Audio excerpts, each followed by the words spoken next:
మహాత్మ్యాన్ని ఎవరైతే శ్రవణం చేస్తారో అంటే వింటారో వాళ్లను అమ్మవారు పరమేశ్వరి చాలా త్వరగా అనుగ్రహిస్తుంది. నమో నమో దుర్గే సుఖకరణి.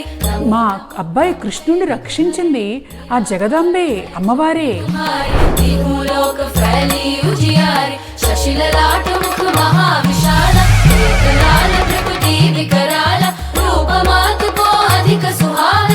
ఇప్పుడు ఆ దేవి రహస్యాన్ని వసుదేవుడు నారదుడికి చెప్పాడు.